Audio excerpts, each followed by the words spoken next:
A paz seja convosco.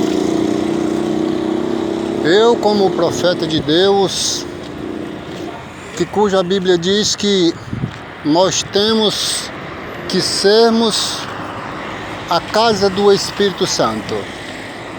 Quando a gente se dispõe, Deus usa quem se dispõe, quem aceita ser usado. A gente passa a ser o instrumento de Deus. E quando a gente é a casa do Espírito Santo, significa que ele mora ali. Em todo lugar que você tiver, o Espírito Santo tem que estar com você, porque é a casa dele.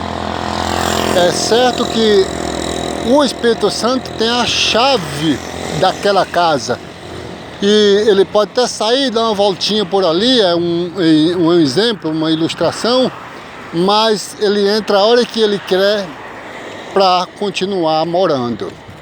Quando o nome diz Espírito Santo, já está dizendo que é um Espírito que não faz mal a ninguém.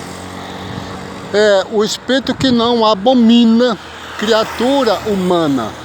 Você pode abominar o pecado, mas a criatura humana você não pode, porque todos foram feitos pelas mesmas mãos, são a mesma imagem e têm a mesma semelhança. Quando se fala de semelhança, se está falando do comportamento e de gênio. Agora, quando a pessoa não dá lugar ao Espírito Santo, aí sim vem um outro espírito oposto a Deus e toma de conta e para fazer outras coisas que desconfortam a sociedade. Com respeito às diferenças religiosas de pessoas que uns adoram a Deus, outros adoram demônios, a questão é, aquelas pessoas que invocam outros espíritos, elas não sabem que estão invocando espíritos malignos, porque a Bíblia fala em espíritos enganadores. Aqueles espíritos enganadores, ele engana as pessoas dizendo que eles é que são o espírito do bem, espírito correto, salvador e protetor. Por isso aquelas pessoas estão enganadas por elas. E por isso você não pode tediar, ou seja, odiar essas pessoas, porque o problema não é a pessoa em si. Você precisa de amar, porque eu, por exemplo, criei o significado do termo amar, que significa proteger, salvar e cuidar. Você não pode condenar, julgar e condenar, porque a Bíblia diz que o povo erra por não conhecer a verdade e nem o poder de Deus. E Jesus disse que quando a pessoa não conhece a verdade, ela não tem pecado, mas a partir da hora que conhece é que tem pecado. Para nós sermos cristãos, sermos adoradores de Cristo, de Deus e do Espírito Santo, nós temos que seguirmos a doutrina, os estatutos, regimentos e mandamentos deles. E nós não podemos abominar, ou seja, não gostar das pessoas. Porque Jesus Cristo disse, misericórdia eu quero e não sacrifício. A Bíblia registra que Jesus comia com os pecadores, dormia com os pecadores, enquanto as lideranças religiosas, que na época já estavam corrompidos, acusavam ele. E no livro do Apocalipse diz que o rei das trevas, Satanás, é quem acusa as pessoas perante Deus. Ato de acusar não é divino, não vem do céu. Portanto, As pessoas que invocam outros espíritos, pensando que é de Deus, pensando que é divino, pensando que é salvador e protetor e que irá salvar elas não conhecem a verdade. E nós não podemos abominar, porque o próprio Deus não abominou. Deus, a Bíblia registra lá no livro de Mateus, do capítulo 2, a seguir, afirma que quem primeiro visitou Jesus Cristo ainda quando bebê foram os feiticeiros. A Bíblia fala em magos, mas o dicionário definiu e concluiu que a palavra mago significa feiticeiro. E quando eles chegaram lá, a Bíblia Sagrada afirma com certeza que eles deram presentes. Maria, a Bíblia não registra que Maria e José não receberam.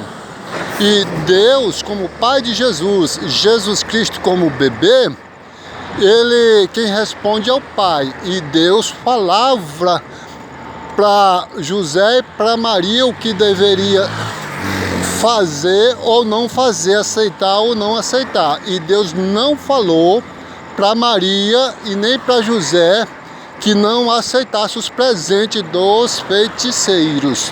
E o que aconteceu? A Bíblia Sagrada afirma, se você ler, você vai ver essa prova, que eles deram presentes e depois adoraram. Ou seja, ao serem bem-vindos, aceitarem, serem bem-vindos, serem aceitos, eles se converteram, porque quando diz, eles deram presentes e adoraram, ou seja, foram bem-vindos, então eles adoraram a Deus, se converteram. Portanto, você, como servo de Deus, como representante do povo de Deus, tanto liderança como membros fiéis que adoram a Deus, você não pode recusar a visita de feiticeiros na sua igreja ou na sua casa.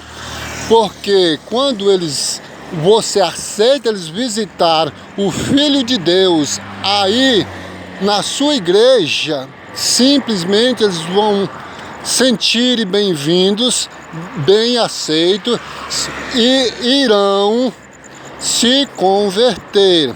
A Bíblia Sagrada arrasta desde lá da época de Moisés que o povo de Deus, os profetas de Deus, moravam no mesmo reinado que os feiticeiros, que eram da confiança dos reis, moravam, comiam da mesma comida, dormiam no mesmo reinado e trabalhavam para o mesmo reino. E a Bíblia relata que sem nenhuma divergência, sem nenhum confronto de dissensão, sem atos abomináveis.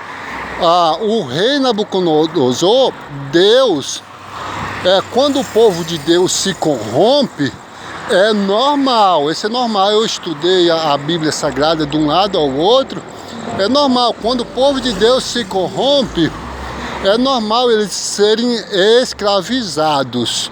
Mas o povo de Deus, quem faz a diferença é o povo de Deus quando eles estão em comunhão.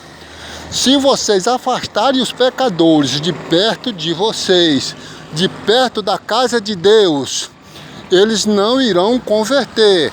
A Bíblia diz que Jesus Cristo foi para recuperar os que se perderam. Nós temos que irmos atrás quando você tiver uma conclusão real de que alguém está perdido, você tenha que buscar, porque é o exemplo que Jesus Cristo deu, pois Jesus Cristo disse, eu faço para que vós façais. Em outras passagens bíblicas das histórias de Jesus Cristo, dizem que ele deu-nos o exemplo para nós seguirmos as mesmas pisadas. O rei Nabucodonosor, ele adorava deuses de esculturas. Pela Bíblia Sagrada, deuses de esculturas, quem opera por eles são espíritos opostos a Deus, porque o apóstolo Paulo disse que quem adora deuses de escultura adora demônio e não a Deus. E lá o rei Nabucodonosor estava cheio de feiticeiros ao seu redor, mas quem fez a diferença foi Daniel. Estava cheio o rei Nabucodonosor fez um Deus para o povo adorar, mas quem fez a diferença é quem adorava a Deus. Estavam todo mundo no meio deles. E qual foi o resultado? O rei se converteu a Deus, porque passou a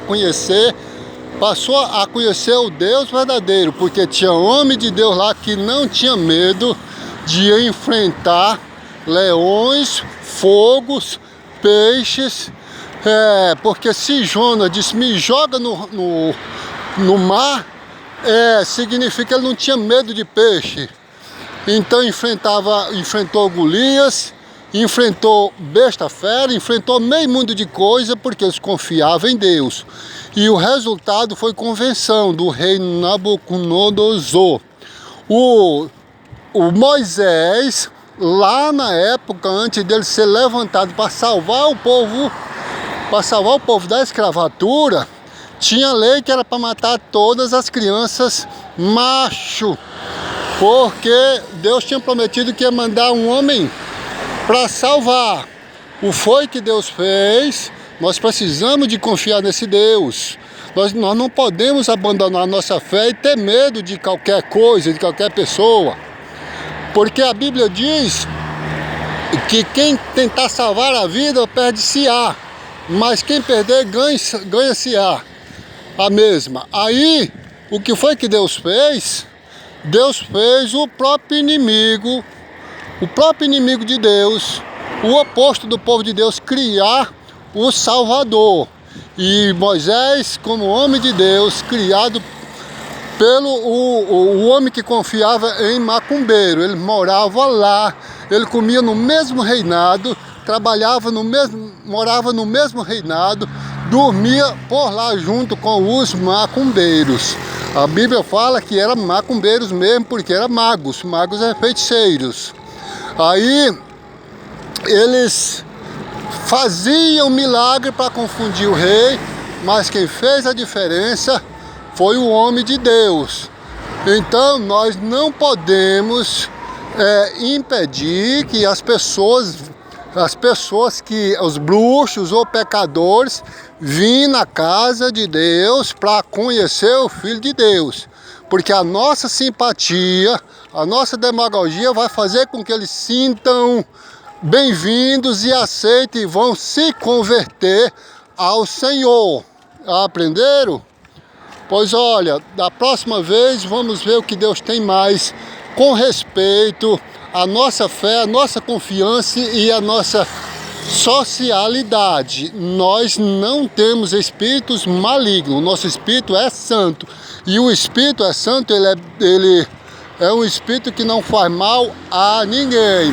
Palavras, Jesus Cristo disse que evite falar palavras à toa, porque por suas palavras você será justificado ou condenado.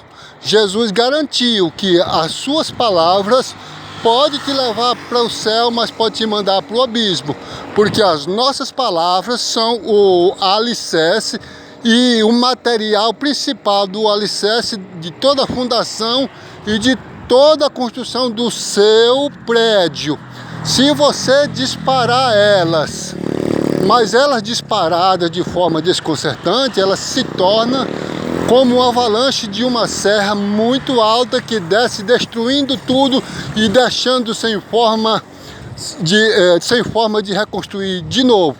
É as suas palavras que constroem a sua vida, traz as conquistas, a simpatia e a aceitação de todas as pessoas e crédito, mas elas também traz o enfado das pessoas com respeito a você e rejeição no absoluto, ok?